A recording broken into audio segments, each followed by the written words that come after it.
If you're the oldest child in a big family, there's a good chance this video is talking about you. And if you're a younger sibling, or a parent watching this right now, this video may help you understand the oldest child in your family in a deeper, gentler way. From a very young age, you were expected to be the mature one, to understand, to give in, to set an example. While other children were allowed to be carefree, you learned how to read adults' emotions, anticipate problems, and quietly remind yourself, I shouldn't make things harder for my parents. You didn't really get to be a child for very long. Responsibility comes naturally to you now, almost without you noticing it. You're the one who steps in when something feels off, the one who feels uneasy leaving problems unresolved, the one who keeps things together behind the scenes. Even when it's not your job, walking away makes you feel guilty, as if something bad might happen if you don't stay. Over time, responsibility stopped being something you chose. It became something you carried automatically. You've learned how to endure quietly, how to push through pressure without complaining, how to handle things on your own, even when it's heavy. When you're tired, you go silent. When you're overwhelmed, you tell yourself to manage. But asking for help feels uncomfortable. You worry about being a burden, about seeming weak, about letting people down. So you keep going alone, not because you want to, but because it's what you've always done. Deep down, there's an invisible order living inside you. Everyone else comes first. Their needs, their feelings, their comfort. And only after that, maybe you. You often forget what you actually like, or you're unsure whether your desires even matter. When you finally think about choosing yourself, a quiet sense of guilt shows up almost immediately. Not because you don't deserve care, but because from an early age, you learned that other people needed you more than you needed yourself. As the oldest child, success doesn't feel optional. It feels necessary. You carry thoughts like, I have to do well so my siblings have someone to look up to. I can't afford to fail because too many people are counting on me. So you become afraid of mistakes, afraid of falling behind, afraid of not living up to expectations that were never clearly spoken, but always deeply felt. People often describe you as strong or reliable. They assume you're fine because you rarely complain, and you always seem to handle things. So no one checks in when you're tired.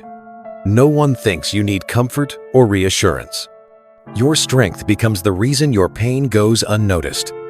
You're the one who listens, the one who holds space for others. Yet you rarely feel held yourself. This part matters, so listen closely. You were never meant to carry an entire family on your shoulders. You didn't choose this role, it slowly formed around you. You were just a child who learned to be strong, responsible, and self-controlled before you even knew you were allowed to rest.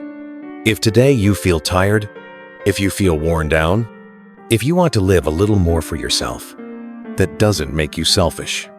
It means you're finally listening to yourself, and that is the beginning of healing. You notice the small things others miss. A shift in tone, a change in mood, silence that feels heavier than words. Not because you're overly sensitive, but because growing up, you learn to read the room to stay safe and helpful.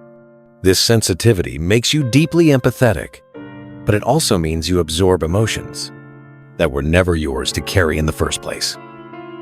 You can endure discomfort, sacrifice your own needs, and keep going even when it hurts.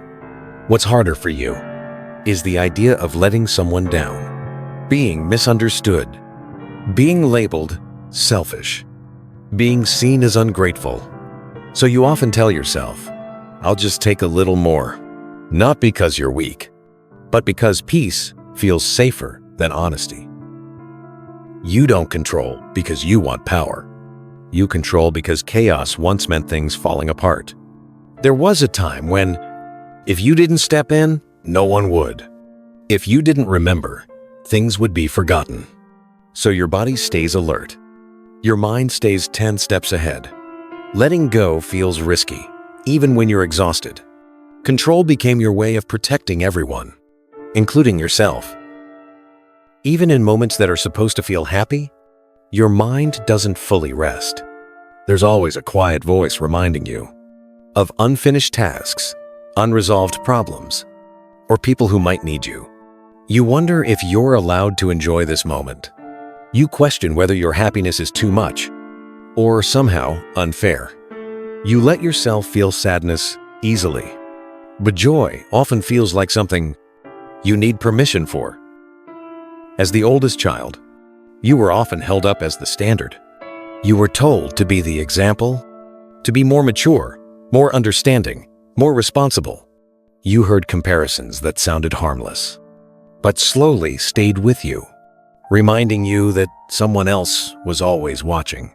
Over time, those comparisons made you doubt your worth and feel like you had to prove yourself over and over again. In relationships, you often become the one who gives more. You compromise more.